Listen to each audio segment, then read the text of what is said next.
Qu'est-ce que le cercle?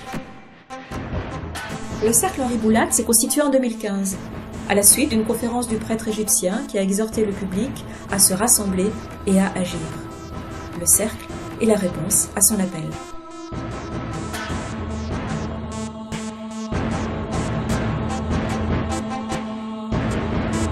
Comment fonctionne le cercle? Groupe de réflexion. Il rassemble tous les 2 mois entre 20 et 30 membres, majoritairement chrétiens, sur des sujets sociétaux, philosophiques ou religieux.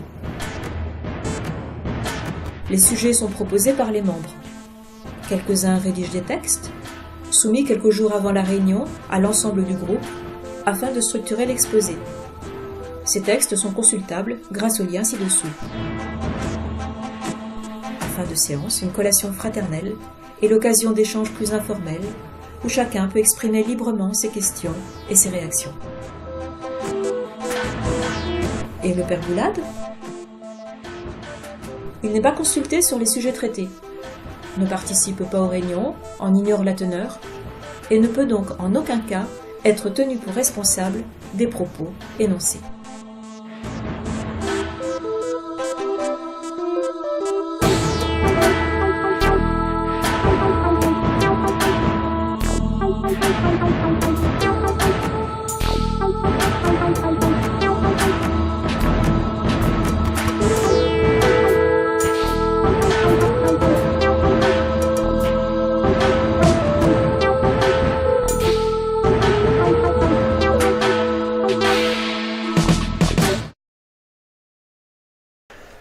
Ce livre est vraiment un livre particulier.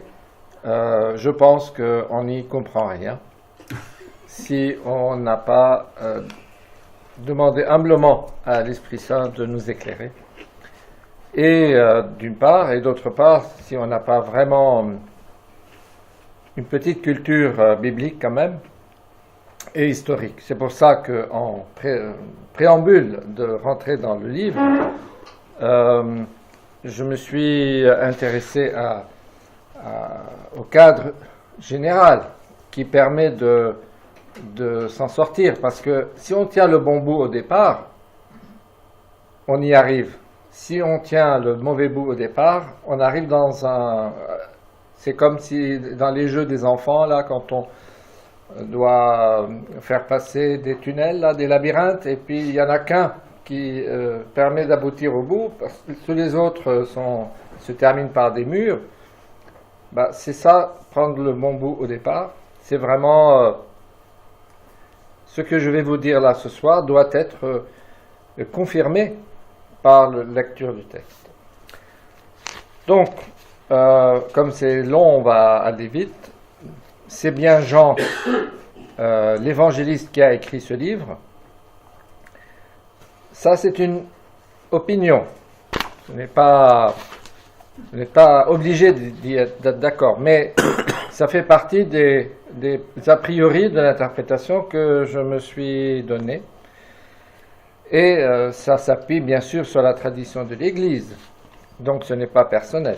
Mais il y a des personnes qui ne sont pas d'accord. D'autre part, c'est un livre qui a été écrit avant la chute du temple de Jérusalem. Là, ce n'est pas une opinion, ça, c'est devenu une certitude. Et cette certitude, à la fin de l'exposé, je verrai bien avec vous si vous avez été convaincu. Alors, avant de rentrer dans les détails du livre, il fallait expliquer certains symboles qui étaient compréhensibles pour une population juive du 1er siècle et qui est complètement incompréhensible à un gars de New York ou de Paris ou de Strasbourg qui va lire ce livre et qui n'a pas le background biblique pour comprendre. Donc,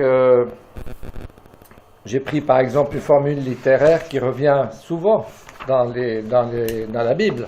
C'est pas une fois, c'est plusieurs fois, avec quelques mots qui changent, mais c'est la même signification. Par exemple, le soleil s'obscurcira, la lune ne donnera pas sa lumière, les étoiles tomberont du ciel et les puissances du ciel seront ébranlées.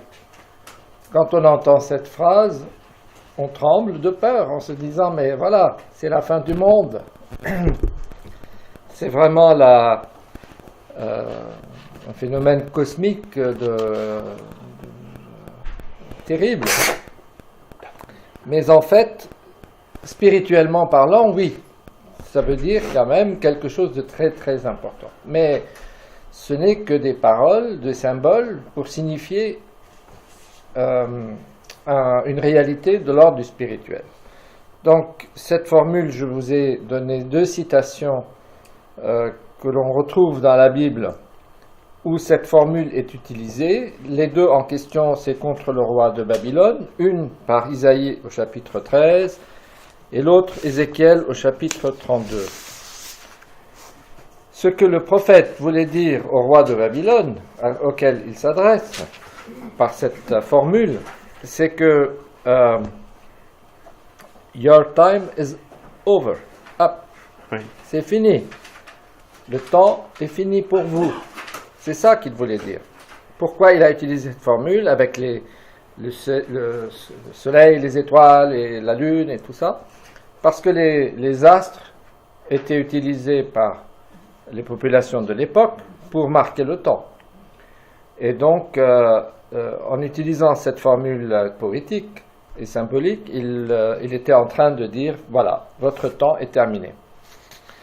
Donc là, il s'adressait dans ces 2 citations au roi de Babylone. Mais nous allons voir par la suite que ces mêmes formules vont être utilisées à l'encontre des autorités de Jérusalem. Alors, d'autre part, les couleurs utilisées ont une valeur symbolique. Par exemple, nous avons à un endroit du texte 4 chevaux avec des couleurs différentes. Ces couleurs, elles ont une signification symbolique. Et si on ne connaît pas cette signification, on a du mal à s'en sortir. Donc le blanc, par exemple, c'est la victoire, mais c'est la victoire de l'ennemi en l'occurrence, alors que le cheval de la bataille d'Armageddon, qui est blanc aussi, signifie la victoire du chevalier. Donc le blanc, c'est la victoire. Le rouge, c'est la guerre, mais c'est aussi la luxure, la puissance. Le noir, c'est la famine, et le vert, c'est la maladie et la mort. Le cheval symbolise le messager et le combat. En l'occurrence, c'est un combat spirituel. Alors, les nombres. Je vous ai donné quelques exemples. Par exemple, le chiffre 2. Le chiffre 2, c'est le premier qui vient après le chiffre 1. Et c'est le premier qui peut être divisible.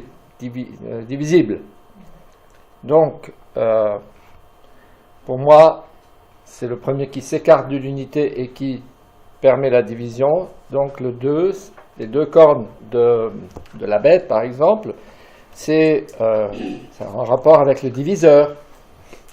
Le diviseur par excellence, c'est le diable. Le chiffre 3, par exemple, c'est le maximum dans la culture juive. Il n'y avait pas « vous êtes le meilleur ». Vous dire que vous êtes le meilleur, vous disiez vous êtes bon, bon, bon.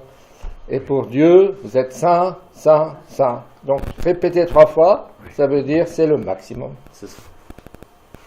Alors le chiffre 4, c'est le monde physique.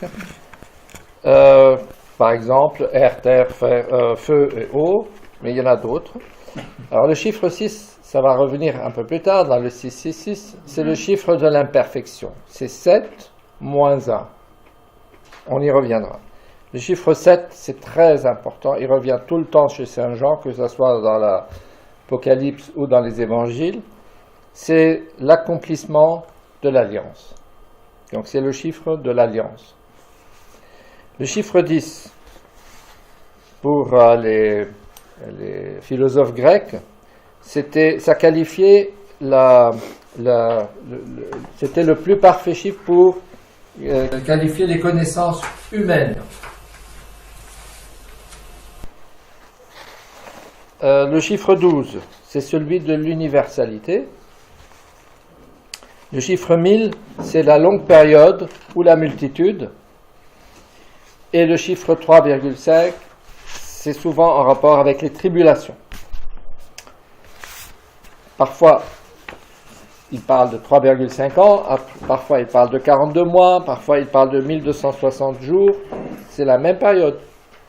Mais le sens n'est pas le même. 3,5 c'est la période, 3,5 ans c'est la période des tribulations telles que sont ressenties par les ennemis, les mauvais, et 1260 c'est la même période mais telle qu'elle est vécue par les justes. Voilà. Les objets liturgiques, le lin par exemple, c'est l'habit sacerdotal et quand quelqu'un est habillé de lin, ça veut dire qu'il a une fonction de prêtre. Il accomplit un service sacerdotal. La trompette, on va voir tout à l'heure les 7 trompettes. La trompette, c'est à usage liturgique. Dans la culture juive, ça a un nom, c'est le chauffard. Et on y reviendra, par exemple, au moment du siège de Jéricho, c'est après avoir soufflé 7 fois dans le chauffard que la muraille va s'écrouler. Donc ça a un usage liturgique, mais ça annonce aussi le combat spirituel. Et ça annonce pour l'ennemi un jugement. Voilà. L'encens, c'est la prière des justes qui monte au ciel. Les plantes, ça c'est important. Le figuier et la vigne représentent, le figuier c'est Jérusalem et la vigne c'est Israël. Ces plantes ont été plantées par Dieu. Et donc, Dieu en attend des fruits. Ça, c'est important pour la suite de la compréhension. La terre, quand on parle de terre, c'est Israël. Quand on parle de mer, c'est les nations. Donc, à chaque fois que vous voyez, par exemple, la prostituée de Babylone, elle est assise sur les genoux de la bête, et puis il y a de la mer à ses pieds, c'est les nations. Hein. Voilà. Bon, les têtes, c'est les exécutants. Mais ça peut être des exécutants de haut standing, hein. Un président ou un roi ou un juge. C'est des personnes qui exécutent un pouvoir. Donc quand la bête a 7 têtes, donc les 7 têtes, ce sont la façon que la bête exerce son pouvoir sur le terrain. Mais elle a 10 cornes. Les cornes, elles, symbolisent le système, l'idéologie, le lobby qui est derrière. C'est la corne qui donne le pouvoir à la tête. Bon. Alors, voilà à peu près l'introduction pour dire à quoi servent comment il faut comprendre les chiffres. J'ai donné quelques exemples, il y en a plein d'autres, mais voilà. Donc, à partir de maintenant, on pourra aller un peu plus loin et s'intéresser à pourquoi il a été écrit ce livre. Alors, selon l'idée que j'ai prise au départ, ce texte a été écrit, comme je vous l'ai dit, avant la chute du temple. Donc dans les années 60 et probablement vers l'année 67, après Jésus-Christ. Et le message était double. Il y avait des judéo-chrétiens, c'est l'essentiel des chrétiens de l'époque, c'était des judéo-chrétiens qui vivaient à Jérusalem. Le message qui leur a été donné, c'est partez, ne restez pas. Ce qui va arriver va être terrible. Mais dans le même message, il y avait des Juifs qui étaient à Jérusalem et qui ne savaient pas où se situer, s'il fallait accepter les nouvelles idées, s'il fallait rester et défendre sa patrie, parce que c'était des nationalistes, hein, et puis il y avait un foisonnement politique contre les Romains. Donc le message qui était donné aux Juifs qui hésitaient, c'était le temple va être détruit, la ville va être détruite, décidez-vous, vous ne pouvez pas rester, ne pas savoir ce que vous voulez. Voilà. Donc c'est ça le message du livre. Est-ce que ça justifie que l'on parle d'Apocalypse? La réponse est oui, parce que à la chute du temple de Jérusalem, c'est la fin d'un monde. toute la religion juive jusque-là était basée sur le culte au temple. Le temple, c'était le centre du monde. C'était la figure symbolique du trône céleste représenté sur terre. Et d'ailleurs, si on lit la Bible, on voit que la façon dont Moïse devait organiser la tente, ou avant le temple il y avait la tente, c'était Dieu qui lui disait comment il fallait faire, et c'était supposé refléter ce qui se passait au ciel. Donc le temple, c'était vraiment tout. Quand ils avaient les fêtes, les pèlerinages, la liturgie, tout ça, ça se passait au temple. Plusieurs fois, ils devaient aller à Jérusalem dans l'année. Et même quand ils étaient dans la diaspora, ils devaient quand même venir. Enfin, ils étaient supposés venir. Voilà. Donc, et puis le temple, c'était là où il y avait la présence de Dieu parmi son peuple. Donc, tout ça, si c'est détruit, c'est tout ça qui est détruit. Donc, c'est vraiment la fin d'un monde. Et d'ailleurs, depuis la chute du temple, le judaïsme n'est plus le même. Le judaïsme que nous connaissons aujourd'hui, c'est un judaïsme qui est resté centré sur le seul pharisien. Il n'y avait plus la classe sacerdotale, hein, les sadducéens. Et c'est juste concentré sur l'étude des textes et la tradition orale. Ça s'appelle le Talmud, la Mishnah, etc. Et pour certains d'entre eux, ils se sont lancés dans une explication ésotérique de ces textes, et ça s'appelle la Kabbale. Donc, on n'est plus du tout dans le cadre du judaïsme historique. Voilà, donc c'est vraiment la fin d'un monde. Alors vous me direz, oui, mais est-ce que ça nous concerne, nous? C'est déjà passé, ça? Oui, ça nous concerne, parce que ce qui s'est passé pour le temple de Jérusalem, et pour les Juifs de l'époque, va concerner l'humanité entière à la fin des temps. Si vous voulez savoir quel est le modèle de la fin des temps, c'est quelque chose qui va ressembler à ce qu'on va voir dans le déroulement du texte. Je reviendrai là-dessus à la conclusion. Bon, alors, maintenant, vous pouvez me dire, mais qu'est-ce que vous racontez là? L'Apocalypse, c'est quelque chose qui s'est passé il y a longtemps, dans un endroit particulier, à Jérusalem, en l'an 70. C'est quand même un peu tiré par les cheveux de considérer que ça, c'est vraiment le phénomène majeur qui a changé le monde. Tout le long du texte, on va pouvoir vérifier cette théorie. Mais pour qu'on puisse comprendre ce qui s'est passé à Jérusalem et en Israël, il faut comprendre l'histoire du peuple d'Israël depuis le début. Donc je fais un petit résumé pour que vous puissiez comprendre ce qui va se passer.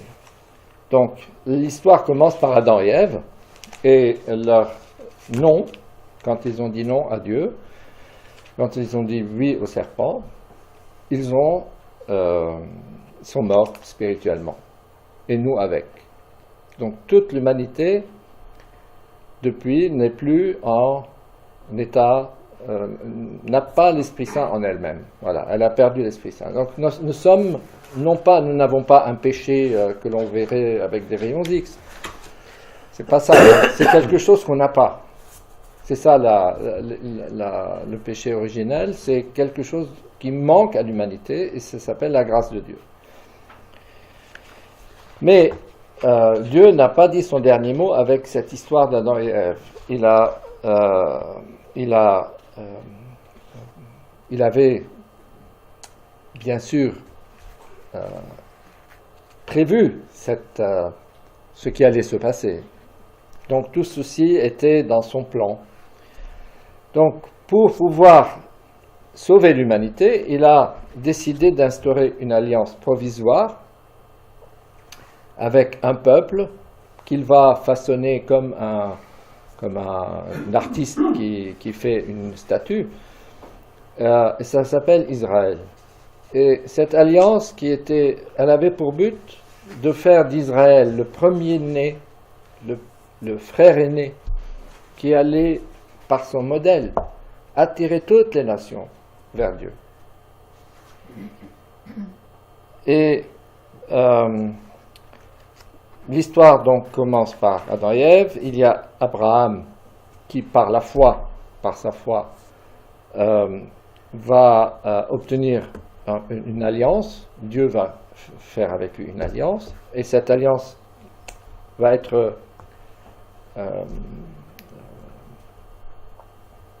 valorisée jusqu'à toucher toute sa descendance après le sacrifice d'Isaac.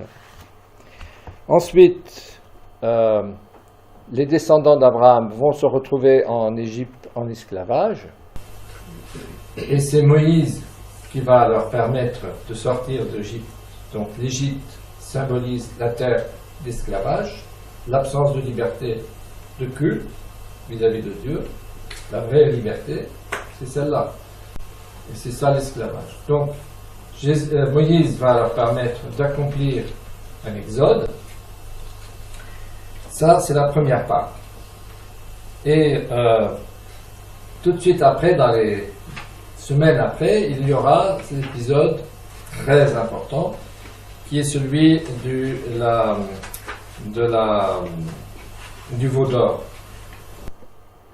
Le peuple qui avait été sorti d'Égypte et appelé à la liberté, à devenir le premier-né, le frère aîné qui va attirer sur le monde, n'est pas encore mature spirituellement. L'épisode du veau d'or est là pour nous le montrer. Et donc, à partir de là, Dieu va imposer des lois à ce peuple pour l'éduquer comme on éduque un enfant. Vous avez un enfant spirituel qui s'appelle Israël, il est en formation, Dieu va l'éduquer. Donc il va lui donner des lois, c'est les lois mosaïques, et il va lui donner une structure, les prêtres, c'est la tribu de Lévi, et le grand prêtre qui est Aaron. Et toute la descendance des Lévites et toute la descendance d'Aaron seront soit des prêtres, soit des grands prêtres. Voilà. Ensuite, on arrive à David. David va va fonder un pays unifié, un royaume, qui s'appelle le royaume d'Israël unifié, donc, et qui était le modèle que Dieu voulait pour Israël. Pourquoi? Parce que David avait fait de Jérusalem et de son royaume une place qui attirait toutes les nations. Ce qu'on a vu un peu avec David, on va surtout le voir avec Salomon, son fils. Et donc, quand il va construire le temple, les gens, et ça c'est la Bible qui nous le raconte, vont venir de partout pour la sagesse de Salomon, pour se rapprocher de ce Dieu que les autres nations ne connaissaient pas. Donc, David et Salomon, dans sa première partie de règne, ils étaient vraiment le modèle que Dieu voulait de Israël. C'est-à-dire le premier-né, le fils aîné, qui va attirer toutes les nations. Sauf que, voilà, Salomon, pour des raisons de géopolitique, il va épouser plusieurs femmes pour des alliances et tout ça, et ces femmes qui arrivaient ne se convertissaient pas à la religion d'Israël, donc il leur construisait des temples, et parfois il allait même offrir des sacrifices au temple et tout ça, donc ça s'appelle de l'idolâtrie. Et comme toujours, et ça on va le voir tout au long de l'histoire sainte, quand quelqu'un de la famille, c'est-à-dire de l'alliance, se trompe, c'est plus grave que si c'est quelqu'un d'autre, parce que c'est un exemple pour les autres. Donc Dieu va faire du cas de Salomon un exemple pour toutes les nations, et donc à la mort de Salomon, son fils va voir une séparation. Les 10 tribus du nord d'Israël vont se séparer, ça s'appellera le royaume d'Israël, et Juda et une partie de Benjamin le sud vont former ce qu'on appelle le royaume de Juda. Division. On est dans la division. C'est le diable qui est derrière les divisions. Hein. Mais c'est permis par Dieu parce qu'il y a eu un manque à l'alliance. Voilà. Donc on est dans cette situation-là, et le royaume du Nord, qui était en compétition avec le royaume du Sud, ne voulait pas que les gens d'Israël, donc du Nord, aillent au temple de Jérusalem, parce que quand ils vont au temple de Jérusalem, ils vont se placer sous le règne du fils de David, qui est au royaume de Juda. Donc, le royaume du Nord, c'est séparé. Donc, ils vont tout faire pour dissuader les gens d'aller à Jérusalem. Ils vont construire des temples au nord, plusieurs temples. Et puis, il va y avoir du paganisme qui va se généraliser dans le nord. Et ça, là aussi, Dieu ne le permet pas parce que c'est un manquement à l'alliance. Et donc, le royaume du Nord va être envahi par les Assyriens qui vont le détruire complètement et éparpiller les habitants, ceux qui ont survécu, dans toutes les nations où ils étaient les maîtres. Et ils font venir d'ailleurs des gens qui vont venir habiter dans le royaume du Nord, qui vont devenir ce qu'on appelle les Samaritains par la suite. Hein. Bon, voilà. Ça, c'est le royaume du Nord. Et puis, il y avait Juda. Juda, vous me direz, ça c'est mieux, là. Il y a le fils de David et tout ça. Eh bien, non. Là aussi, les rois de Juda vont confondre la grâce qu'ils ont eue, la mission qu'ils ont eue avec leur orgueil. Et il y aura dans le royaume du Juda aussi, à part 2 ou 3 rois, les autres rois vont s'adonner au paganisme. Il y en a même un qui s'appelle Manassé, qui va sacrifier des enfants par milliers dans un endroit qui se situe un peu en dehors de Jérusalem, s'appelle la vallée du Hinnom, et qui va donner lieu à la géhenne. Donc ça vient de là. C'est ce qu'ils avaient sacrifié au dieu Moloch, leurs propres enfants. Soi-disant au passage, c'est ce que nous faisons aujourd'hui dans nos sociétés avec nos enfants non-nés. Le dieu Moloch a changé de nom, ça s'appelle l'épanouissement sexuel. Voilà, bon. Voilà. Donc, nous sommes dans une situation de rupture d'alliance. Dieu avait déjà envoyé des prophètes dans le royaume du Nord. Amos, Élie, pour annoncer au royaume du Nord, attention, vous êtes dans une situation de manquement d'alliance, vous allez périr. Ils n'ont pas écouté, les Assyriens sont venus. Mais il y a des textes qui nous sont arrivés de cette période, écrits par ces prophètes. Pour le royaume du Sud, exactement le même scénario. Des prophètes, que je vais largement citer tout à l'heure, ont écrit pour annoncer au roi et aux autorités de Juda fin du 7e siècle avant Jésus-Christ et 587, c'était la date de la chute du temple, pour annoncer au royaume du Juda, attention, vous allez être détruits. Et c'est ce qui va arriver. Sauf que, et ça c'est très important, pour le royaume du Sud, là, fils de David, hein, là, Dieu, c'est le fils de David, donc il ne va pas permettre que les Juifs, parce que là c'est le royaume du Juda, soient perdus comme ceux du Nord. Donc, il va y avoir des prophètes qui vont leur annoncer dans leur exil qu'ils vont revenir et qu'ils vont reconstruire le temple, et c'est exactement ce qui va se passer 70 ans après. Et les prophéties en question, c'est celles de Daniel et de Zacharie. Voilà. Donc ça, c'est ce qui concerne l'histoire sainte. Au niveau d'Israël, après le retour de l'exil, il n'y a plus de roi. Et pour les Juifs, il n'y avait plus de roi. Parce que les fils de David, la généalogie s'était interrompue. Et si vous avez bien suivi dans l'évangile de Matthieu, il commence par la généalogie de Jésus. Et pour un juif du 1er siècle qui lit ça, il va être... nous, on lit ça, on s'ennuie. Que des noms qui... Mais pour eux, non. Tiens, la royauté de Juda ne s'est pas interrompue. Et on voit très bien que, en fait, même à l'exil et même sans roi, sans royaume, il y avait quand même une succession qui va arriver jusqu'à Joseph. Et donc, les Juifs, donc, ils sont revenus en Juda, vont reconstruire le temple modestement, mais ce temple, le deuxième temple, qui était plus petit, qui n'était pas majestueux, ça a été fait avec humilité et foi. C'est vraiment, aux yeux de Dieu, plus important que le premier. Voilà. Sauf que, bon, ils vont être sous domination d'abord babylonienne, c'est les Babyloniens qui vont détruire Jérusalem, puis Perses, les Perses vont détruire Babylone, puis les Grecs vont détruire les Perses, puis les Romains qui vont venir prendre la place de tout le monde. À chaque fois, c'est une bête différente, et ça, c'est Daniel dans son livre qui nous les identifie. Donc, la première bête, c'est Babylone, la deuxième, c'est la Perse, la troisième, c'est la Grèce, et la quatrième, c'est Rome. Et la pire de toutes, c'est Rome, bien sûr. Et donc, les Romains, eux, vont avoir besoin d'alliés sur place. Il y en a un qui était futé et qui voulait profiter de la situation et qui était l'intendant avant d'arriver là.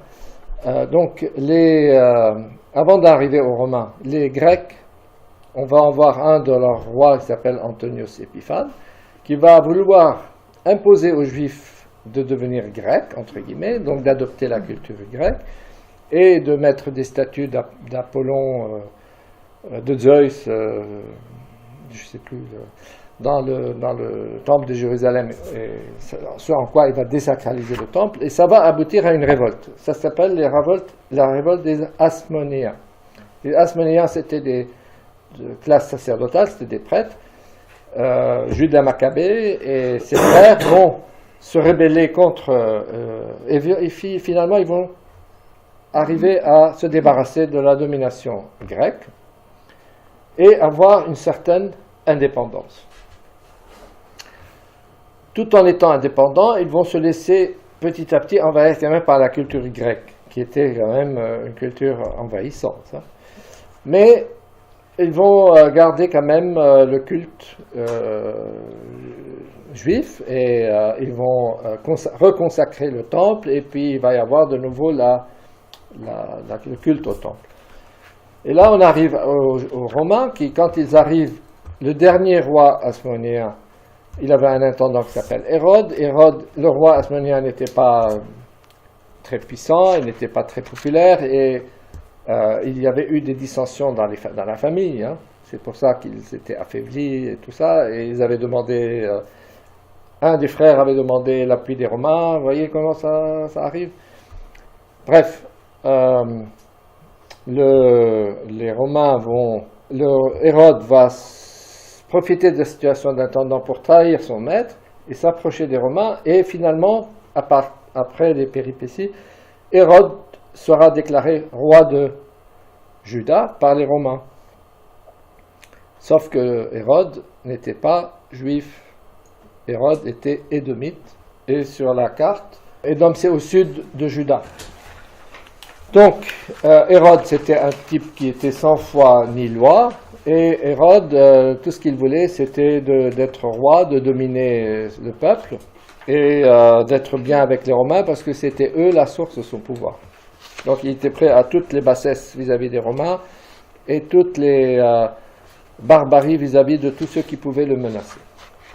Et vous savez très bien, je ne sais pas si vous le savez, mais il a fait tuer 2 de ses enfants, sa femme, voilà. Et puis le symbole d'Édom, c'est rouge, d'accord? Et tout à l'heure, on va parler du dragon rouge. En fait, Judas, ce n'est pas le diable, hein, mais pas Judas, le roi, là, Hérode n'est pas le diable, mais c'est une figure type de ce diable, parce qu'il se comporte un peu comme le diable. Voilà. Donc, tout ceci pour vous dire que Au 1er siècle, quand on va arriver aux événements de la chute du temple, ni le roi de Juda, ni les autorités légitimes, les autorités du temple de Juda n'étaient légitimes.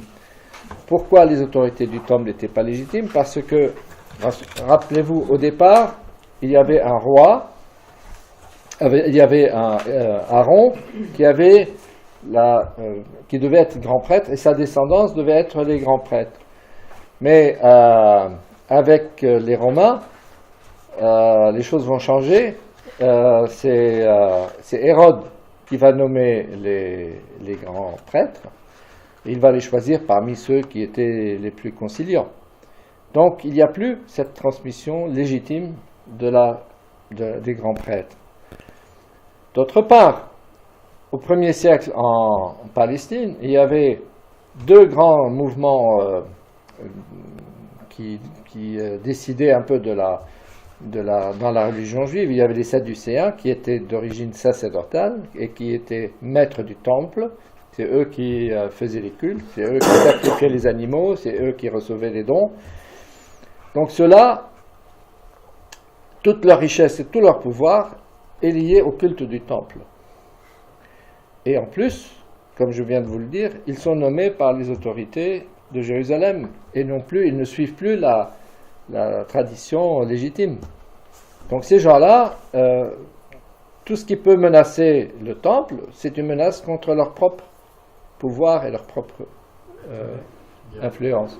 Et en plus, ils ne croyaient pas dans la résurrection. On voit dans les lettres de Saint Paul, dans les actes des apôtres, etc., plusieurs allusions à ça. Et même dans l'Évangile, puisque Jésus leur répond plusieurs fois à ce niveau. Donc ils ne croyaient pas à la résurrection des morts. Donc pour eux, la bénédiction de Dieu, c'était dans leur pouvoir, dans leur succès, dans la richesse, voilà, et dans la magnificence de ce temple, parce que, je ne vous l'ai pas dit, mais Hérode, pour se faire accepter par les Juifs, comme il était édomite d'origine, va entreprendre de rénover le temple. Et quand je vous dis rénover le temple, ce n'était pas peu dire. Il a fait de petits temples qui a été construit avec humilité et la foi de ceux qui sont revenus de l'exil. Il a fait une merveille, c'était peut-être la plus belle bâtisse jamais construite au monde. C'était vraiment, tout le monde qui avait vu ce temple était ébahi de cette beauté. C'était à un moment donné, quand le soleil tapait, avec de l'or qui était incrusté un peu partout, ça faisait comme une lumière qui sortait de... C'est vraiment une merveille. C'est peut-être la 7e merveille du monde antique. Et on comprend que les gens s'attachent à quelque chose de si beau. Sauf que quand vous vous attachez à ce qui est beau et vous oubliez que c'est Dieu qui est derrière tout ça, vous êtes dans une situation de manquement à l'alliance. Donc ça, c'est les Sadducéens. Et les pharisiens, qui étaient l'autre grande partie, le grand mouvement qui représentait le peuple juif, eux, ils croyaient à la résurrection, mais ils croyaient que la sanctification était dans l'application stricte de la loi mosaïque, celle qui a été donnée après l'épisode du veau d'or. D'accord, c'est se laver les mains, etc. La purification, pour eux, la sanctification, c'était de ne pas être au contact des impurs. Impurs, ça veut dire les nations, hein. C'est bien sûr tout ce qui est impur, mais aussi l'application stricte de la loi. Une femme qui a des règles est impure, le cochon est impur, etc., etc. Ils avaient fait de l'application, du respect de ces lois, la sanctification. Et Jésus n'aura pas des mots suffisamment durs pour leur dire à quel point ils étaient dans l'erreur. Je vous ai cité le passage quelque part dans le texte. Voilà. Donc, quand on arrive à Jésus, on est dans cette situation-là. Vous avez un roi illégitime qui obéit aux Romains et qui leur fait ce qu'ils veulent. Une classe dirigeante qui est soit corrompue, comme c'était la classe des sacerdotale, soit qui comprenait mal la sanctification et voyait dans Jésus quelqu'un qui venait détruire leur statut. Pharisien, ça veut dire séparé. Hein. D'accord ? Voilà l'état des lieux. Et donc, le fil conducteur de mon exposé, donc pour l'instant on n'est pas encore rentré dans le livre, mais c'est pour que vous compreniez, c'est que cette situation-là, c'était une situation de manquement à l'alliance. Au lieu que Israël, là représenté par Judas, soit la lumière des nations, qui attire toutes les nations vers Dieu, c'est ça le sens de leur élection.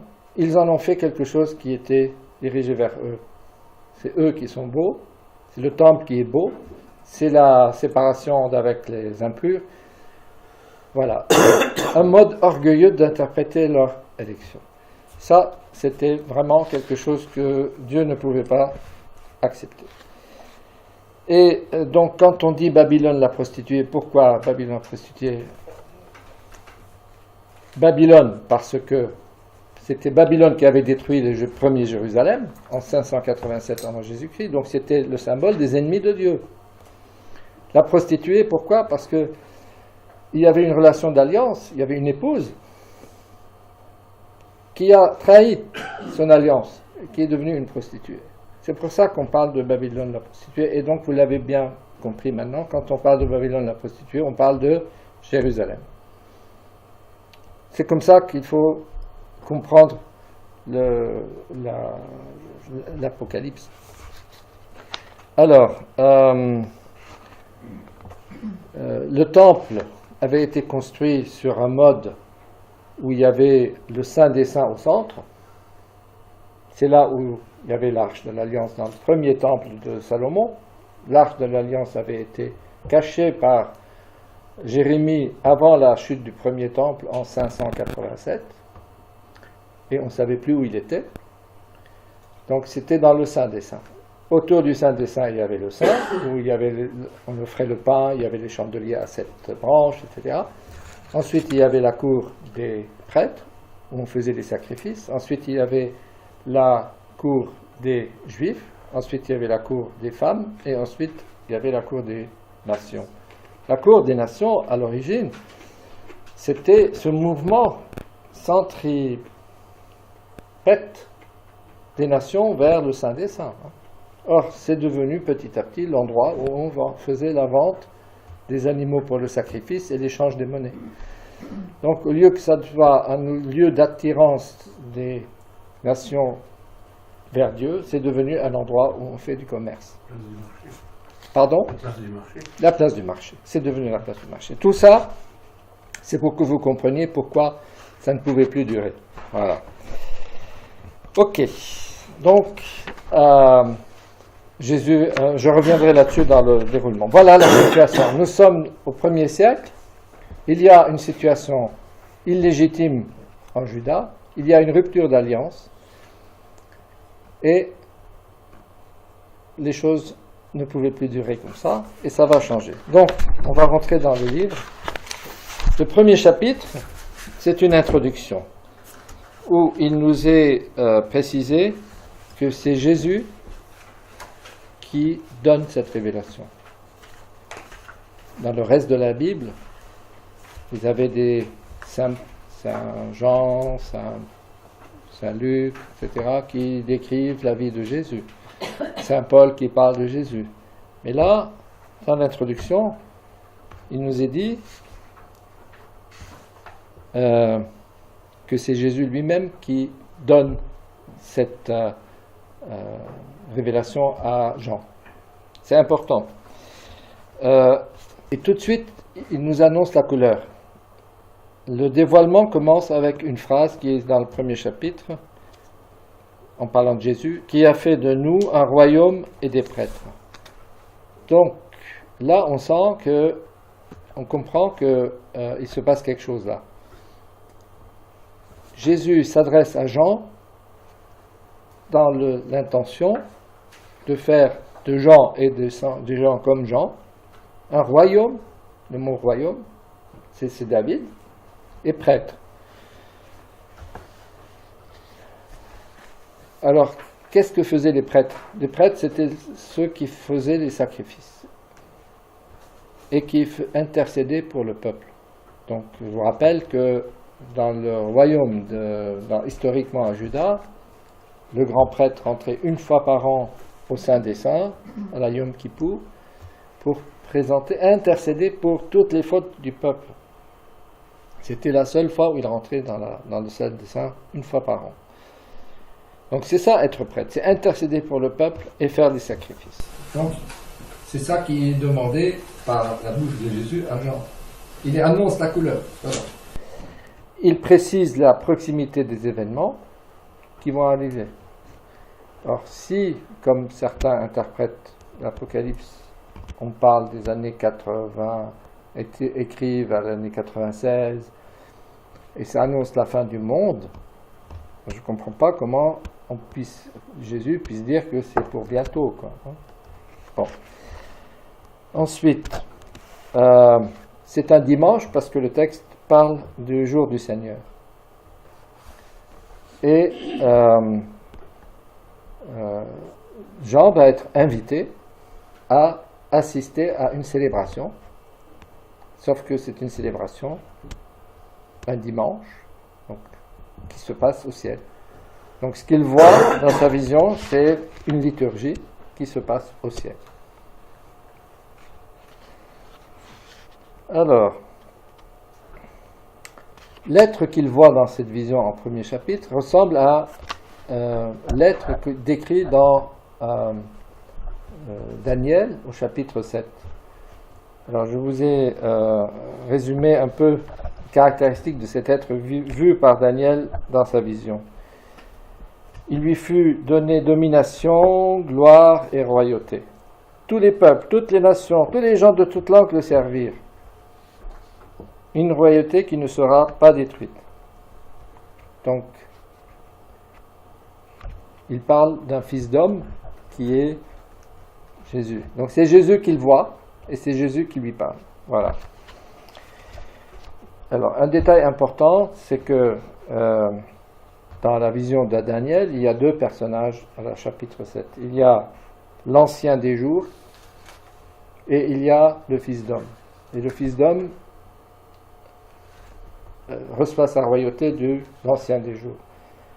L'ancien des jours, pour nous, représente Dieu le Père et Jésus représente le fils d'homme.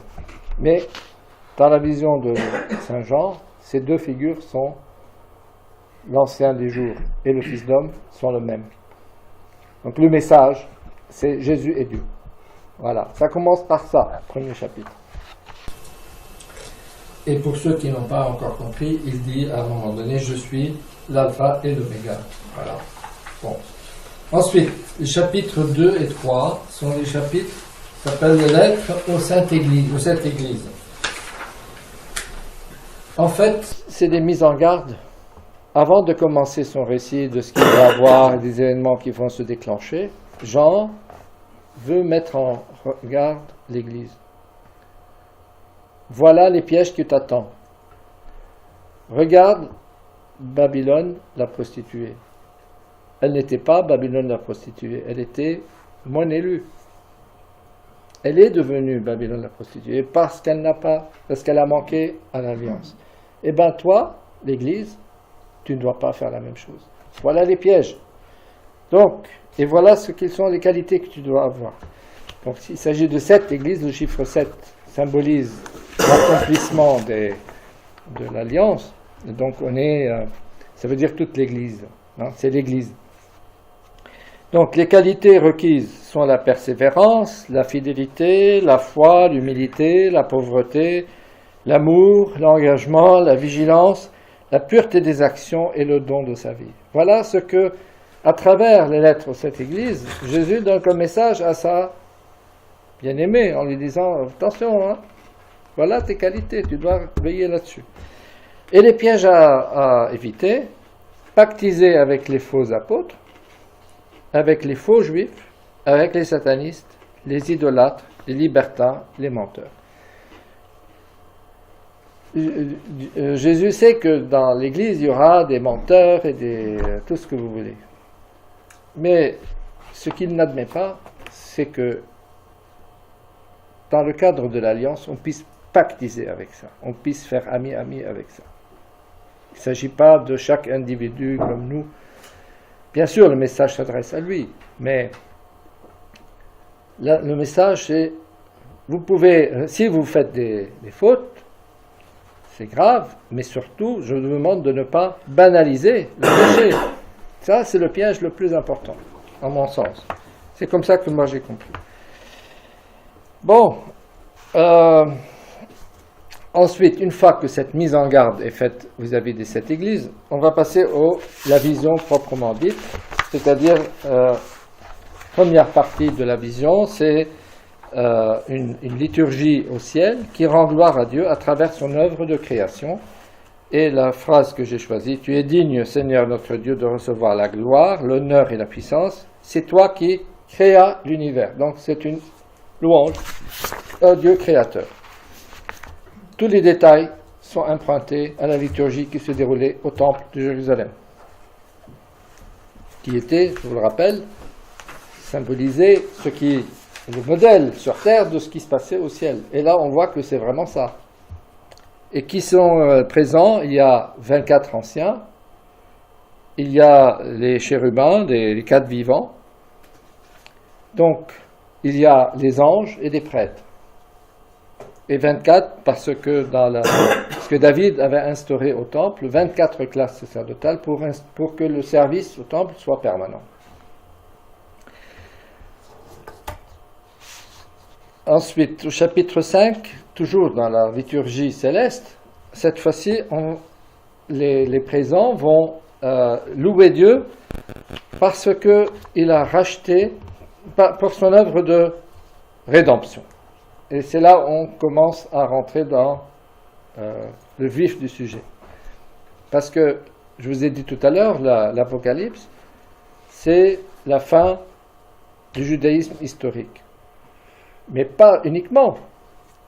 C'est la fin du judaïsme historique parce que Dieu a décidé qu'à ce moment de l'histoire, la rédemption va toucher le monde entier.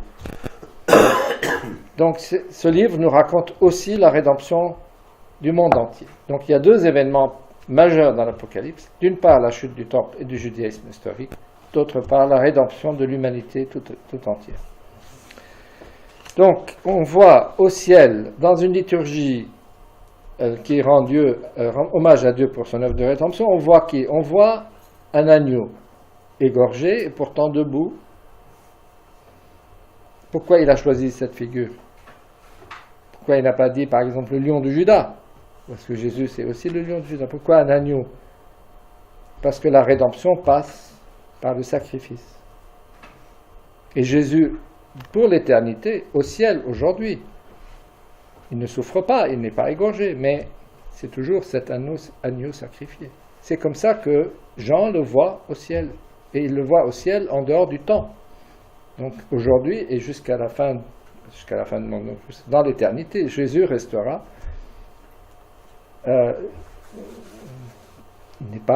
Il ne souffre pas, il n'est pas égorgé, il est juste le sacrifice vivant de l'humanité. Et ce n'est que lui, et lui seul, qui va pouvoir aller prendre le livre de la main de Dieu le Père. Il ne nous est pas dit Dieu le Père, on nous dit l'autel. On ne sait pas qui est derrière l'autel, mais c'est Dieu le Père. Et ce livre, il a 10 sceaux. Et il est écrit à l'avant, et comment on dit, là, face, des 2 côtés. Voilà, recto verso. Alors, cette mention de recto verso fait allusion à un texte de l'Ancien Testament qui parle de la loi, des 10 commandements. Donc, ce qui nous est dit là, c'est que ce livre, c'est une nouvelle loi. Et pourquoi il y a 10 sceaux? Parce que quand on faisait un testament dans l'Antiquité, il fallait avoir des témoins et des sceaux. Et là, il s'arrange pour qu'il y en ait 7. 7, c'est le chiffre de l'Alliance.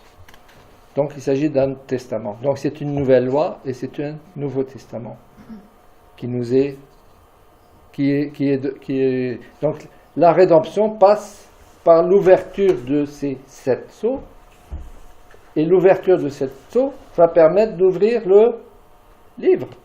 Et le livre, c'est quoi? C'est la nouvelle loi, la nouvelle alliance. Ok. Nous allons assister petit à petit qu'est-ce qui se passe à l'ouverture de cette sceaux? Comment ça se présente pour l'humanité? Après que l'agneau prend le livre, les 4 vivants et les 24 anciens, c'est ce qui nous est dit dans le livre de l'Apocalypse. Donc les 4 vivants et les 24 anciens chantent un cantique nouveau. Alors un juif du 1er siècle qui entend parler de cantique nouveau, il comprend. Nous, on ne comprend pas. Mais lui, il comprend. Ça, c'est le psaume 95. Ceux qui étaient à la messe ce dimanche, ce psaume a été chanté. Alors, qu'est-ce qu'il nous dit, le cantique de psaume 95? Je vais vous le citer. Le Seigneur est roi. Il gouverne les peuples avec droiture. Joie au ciel, exulte la terre, car il vient pour juger la terre.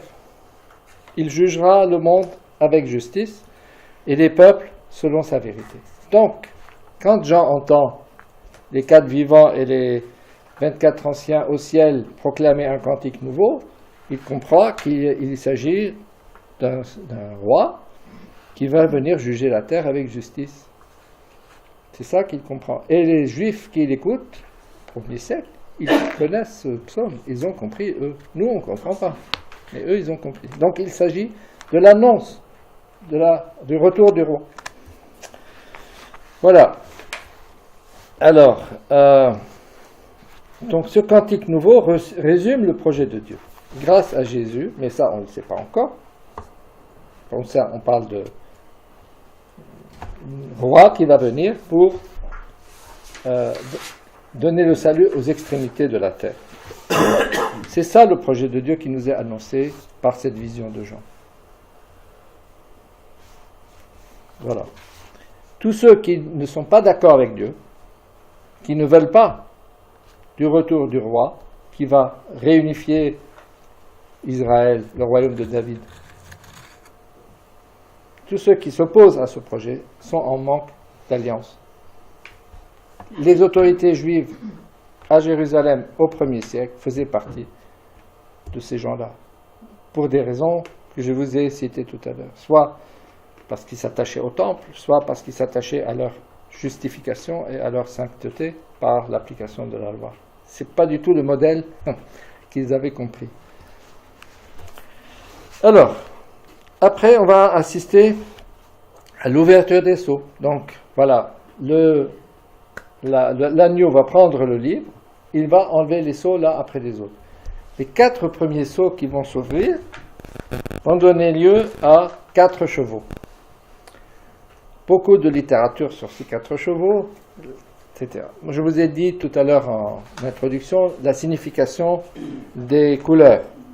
Les couleurs blanches, c'est la victoire. Rouge, c'est la guerre. Noir, c'est la famine. Et verte, c'est la... Or, ces malédictions ont été données telles quelles dans 2 endroits de la Bible. Au chapitre 26 du livre de Lévitique et du chapitre 28 du livre du Deutéronome. Je vous ai cité un passage du Lévitique pour illustrer ce que je suis en train de dire.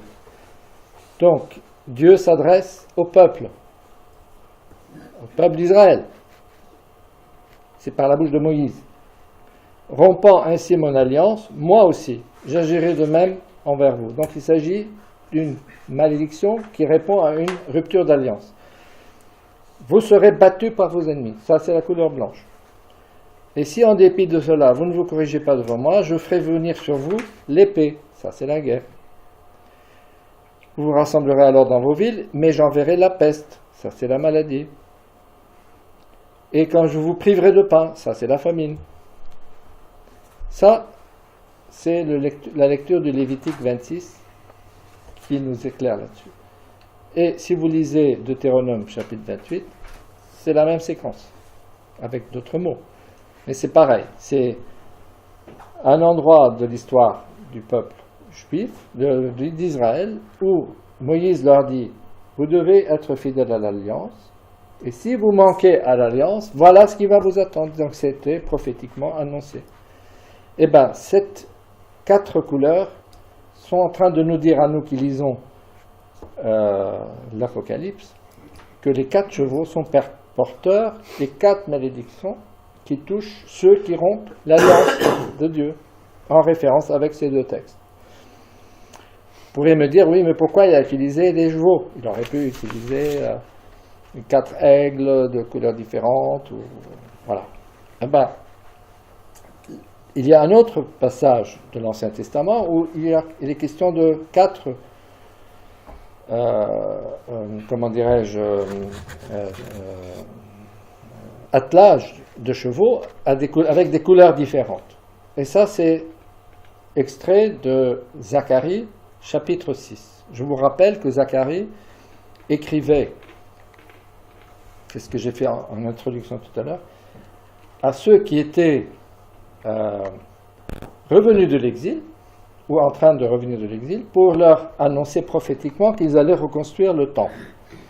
Donc il écrit vers fin du 6e siècle, 500 avant Jésus-Christ, et début des années 400, fin des années 400 avant Jésus.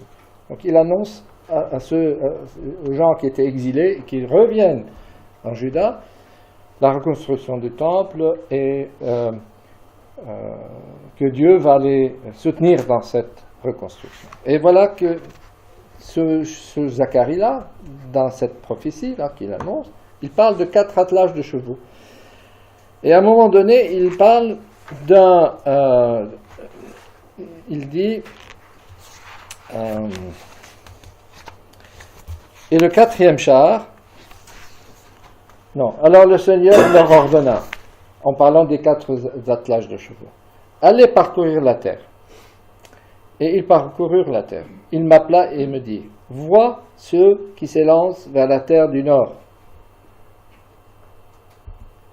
Ils vont faire descendre mon souffle sur la terre du nord.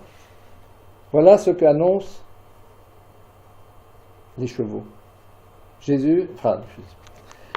Dieu est en train, par la bouche de Zacharie, de dire aux Juifs qui reviennent de l'exil, qui ont perdu leur roi, qui ont perdu leur indépendance, il est en train de leur dire, non seulement vous, je vais vous restaurer, mais vous voyez les tribus perdues là, celles qu'on n'a plus entendu parler depuis 300 ans là, qui ont été balayées par les Assyriens, je vais faire venir mon esprit sur eux. Un Juif du 1er siècle qui écoute cette histoire de 4 chevaux, il fait tout de suite la liaison avec Zacharie. Il se dit, tiens, il est en train de nous annoncer qu'il veut rétablir les 10 tribus perdues d'Israël. C'est ça, répandre son esprit là-dessus. C'est quand même, pour eux, c'est prodigieux. Mais c'est pas fini, parce que dans le même chapitre de Zacharie, chapitre 6, un peu plus loin, il est question d'un mystérieux germe et d'un couronnement. Il s'agit d'un grand prêtre qui s'appelle Josué. Et voilà ce que dit le texte. En parlant au prophète, il lui dit, tu prendras de l'argent et de l'or, tu en feras des couronnes, et tu les mettras sur la tête de Josué, fils de Josédek, le grand prêtre. Puis tu lui parleras pour dire ceci. Ainsi parle le Seigneur de l'univers. Voici un homme dont le nom est Germe. De lui, quelque chose va germer, car il reconstruira le temple du Seigneur.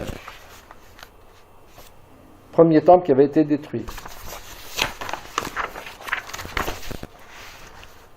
C'est lui qui sera vêtu de majesté, il siégera sur son trône, il aura le pouvoir.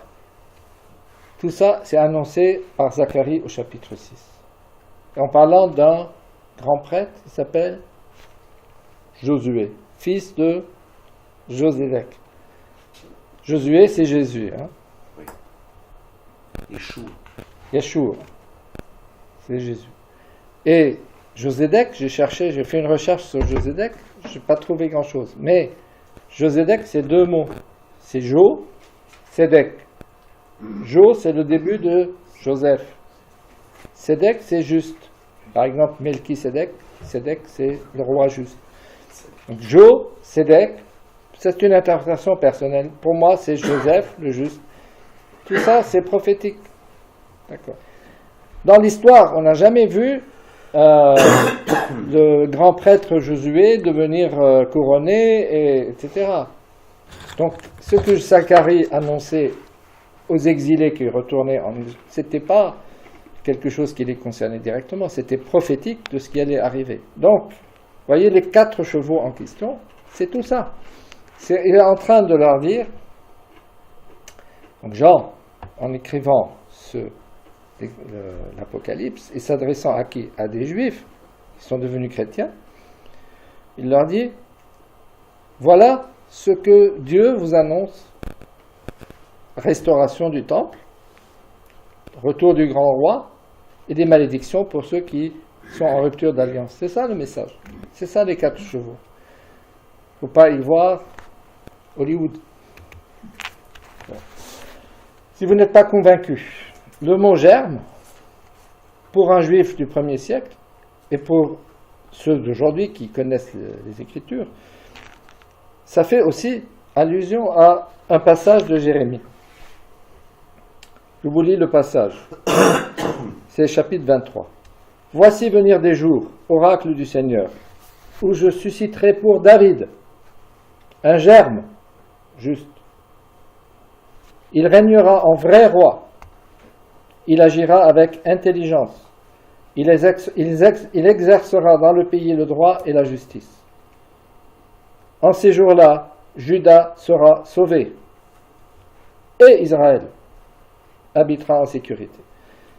Voici le nom qu'on le donnera, le Seigneur est notre justice. C'est pourquoi, voici venir des jours, oracle du Seigneur, ou pour prêter serment, on ne dira plus par le Seigneur vivant qui a fait monter du pays d'Égypte le fils d'Israël, mais par le Seigneur vivant qui a fait monter du pays du nord les gens de la maison d'Israël, qui les a ramenés de tous les pays où ils avaient été chassés. Voyez le message? Il est en train de leur dire, voyez les 4 chevaux là? C'est pour vous dire que non seulement vous, les Juifs, vous allez retrouver votre vrai roi, mais les 10 tribus du Nord, celles qui personne ne sait où elles sont, elles aussi vont revenir. Je l'avais promis, je vais le faire. Donc c'est ça les 4 chevaux. Ensuite, il y a le 5e sceau. Le 5e sceau qui s'ouvre, c'est toujours au ciel, une vision liturgique, où on voit des martyrs qui disent à Dieu, mais Dieu fait quelque chose. Tu ne vas pas laisser les méchants continuer comme ça. Bon, je ne vous lis pas tout le passage parce que c'est un peu long. Alors, quelle va être la réaction du saint et vrai maître? Au 6e sceau, je vous dis le passage. Le soleil devient noir comme une étoffe de crin. Le ciel se retira comme un livre qu'on referme. La lune entière comme du sang. Les étoiles du ciel tombèrent sur la terre comme lorsqu'un figuier, secoué par grand vent, jette ses fruits. Bon. Tout à l'heure, en introduction, je vous ai dit ces formules où on utilise le ciel et les soleils et la lune, ça marque le fin d'un temps et le début. Hein? Donc c'est Your time is over. The game is over. Donc il est en train, par l'ouverture du 5e sceau, 6e sceau, Dieu est en train de dire, par la bouche du prophète, le temps des ennemis de Dieu, là, qui sont en train de sévir en ce moment, est terminé. C'est ça qu'il est en train de dire. Il ne va pas envoyer, lui, faire éteindre le soleil et tout ça. Il peut le faire, mais ce n'est pas du tout ce qu'il veut. C'est un message, your time is over. Ensuite, le figuier qu'on secoue, le figuier c'est la figure de Jérusalem. Hein. Donc c'est un message de jugement, de fin des temps pour Jérusalem. Bon. L'histoire du figuier fait penser à un passage de Marc au chapitre 11 où Jésus va passer devant un figuier, il va le trouver ne portant pas de fruits et il va le maudire et il va être retrouvé le lendemain complètement sec. Ça aussi c'est symbolique de la Jérusalem qui ne porte plus les fruits de son alliance. Voilà, c'est la même chose. C'est une annonce prophétique. Alors, il y a autre chose qui se passe à l'ouverture du 6e sceau. Le ciel se retira comme un livre qu'on referme. Donc, cette phrase, elle fait référence à Isaïe chapitre 34. Et je vous lis cette profession, cet passage prophétique d'Isaïe au chapitre 34 s'adresse à Édom. Est-ce que ça vous rappelle quelque chose, Édom? Le pays dont venait Hérode. Et Hérode. Donc c'est l'annonce à la royauté, à la dynastie hérodienne. D'accord. Et qu'est-ce qu'il leur dit? Toute l'armée des cieux se liquéfie, les cieux s'enroulent comme un livre. Ce texte d'Isaïe annonce un jugement contre Édom. Or, la dynastie hérodienne était édomite. Son sort est annoncé. Voilà ce qui est annoncé. Ces notables n'y seront plus pour proclamer la royauté. Tous les princes auront disparu.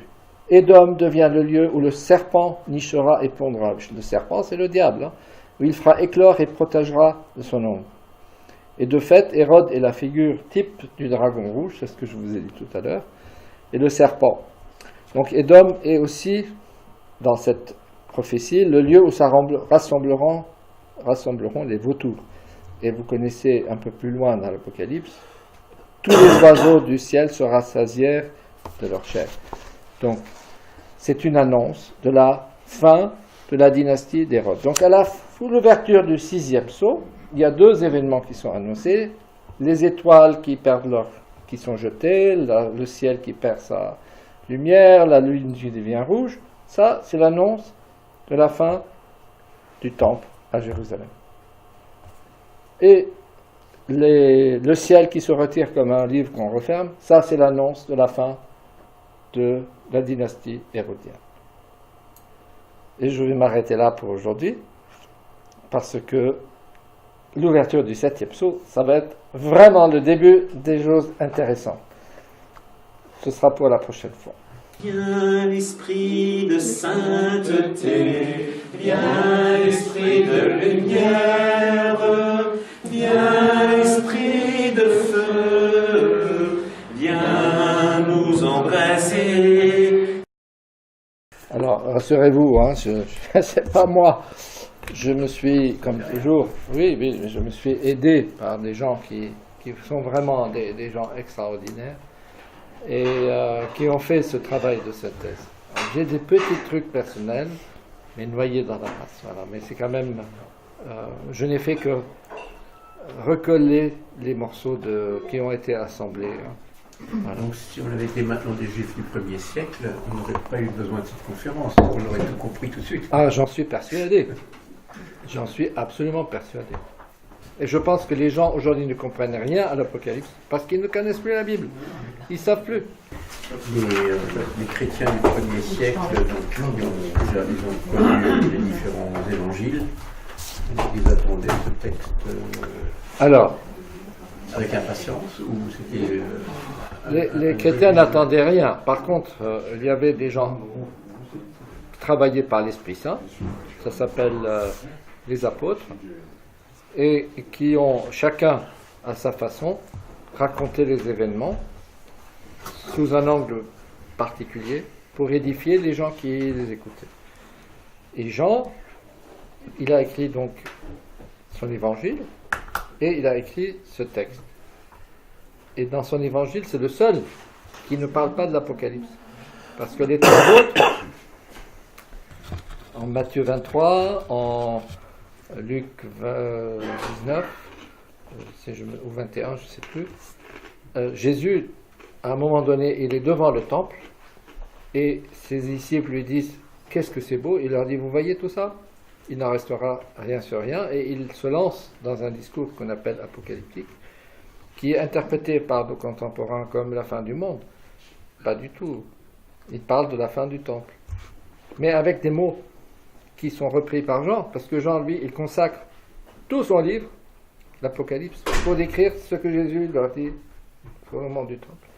C'est le seul qui, dans son évangile, ne parle pas de ce passage où Jésus est face au temple, mais il consacre tout un livre là-dessus.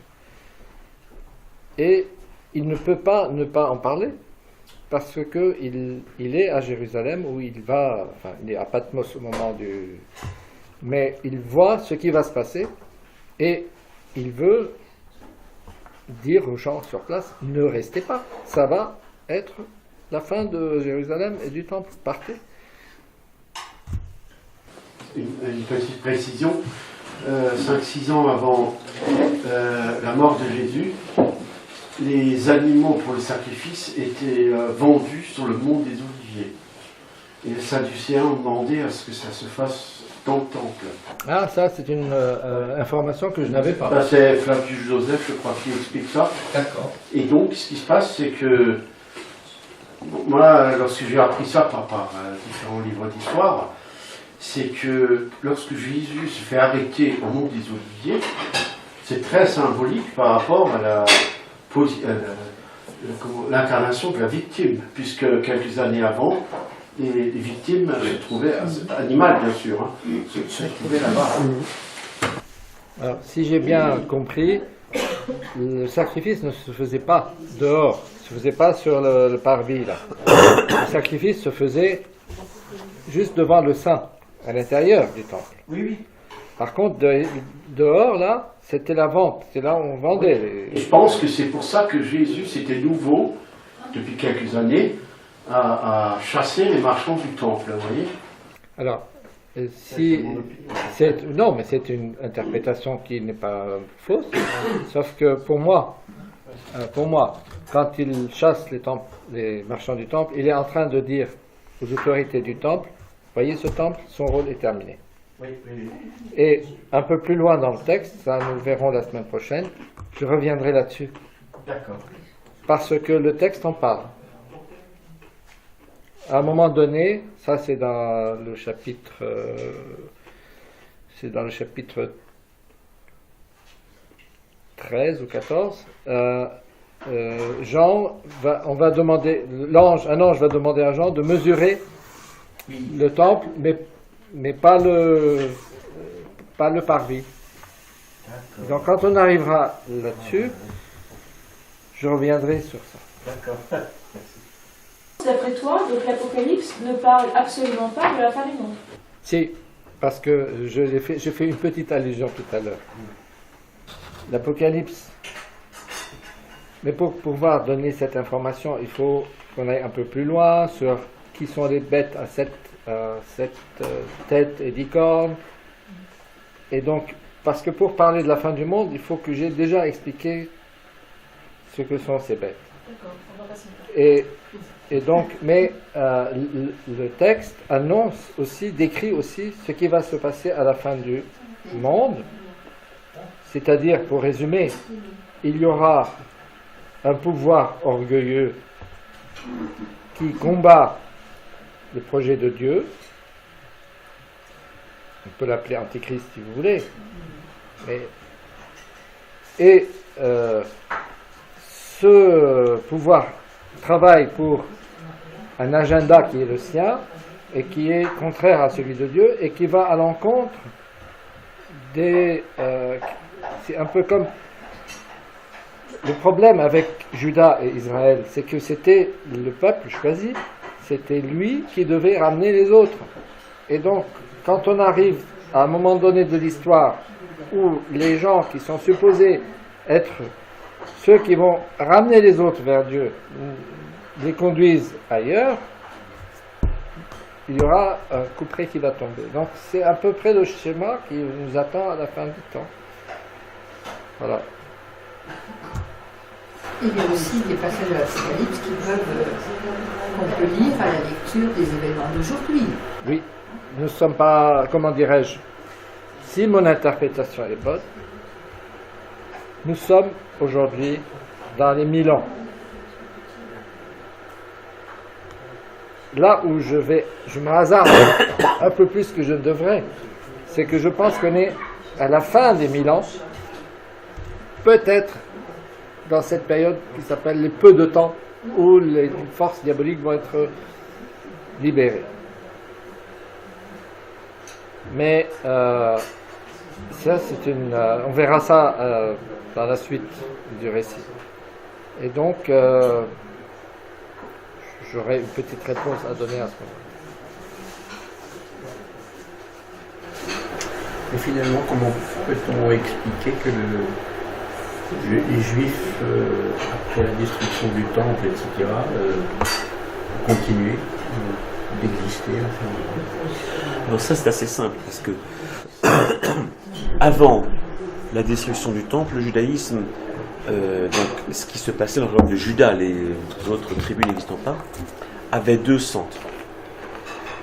Bien sûr, le temple de Jérusalem, mais depuis qu'il y a eu ce qu'on appelle l'exil à Babylone, il y a tout un réseau de synagogues qui existait. Et la synagogue veut dire la réunion, en fait. Hein. Et c'est dans la synagogue qu'était diffusé l'enseignement des pharisiens, c'est-à-dire comment pratiquer au jour le jour les préceptes de la Torah. Au temple, bien sûr, il y avait des écoles, mais c'est le lieu du sacrifice. Les synagogues, c'est le lieu de la prière et de l'enseignement. Et donc, quand le temple tombe, les sacrifices n'existent plus, reste la synagogue, et voilà pourquoi il y a un juif, je ne sais pas si on l'a cité tout à l'heure, Philon d'Alexandrie, qui va dire maintenant, les sacrifices d'animaux vont être spiritualisés. Donc c'est l'observation des préceptes de la Torah qui deviennent le véritable sacrifice que les Juifs offrent à Dieu. Vous voyez ? Et voilà comment va se muter le judaïsme. C'est pour ça qu'on parle actuellement de juifs talmudiques, parce que le Talmud, c'est le commentaire des préceptes des 613 commandements, en fait. Hein. Et donc c'est un judaïsme qui n'est plus centré sur le temple, mais sur la synagogue. Ah, si tu veux, il y a aussi une appartenance nationale, une identité. Les Juifs ont une identité. Et c'est difficile de sortir de soi. Hein. J'en parlerai dans la prochaine. Mais leur rôle est prophétique dans l'histoire. Et leur rôle n'est pas terminé, mais on en reparlera. Je ne peux pas tout dire ce soir. Il faut laisser un peu de suspense.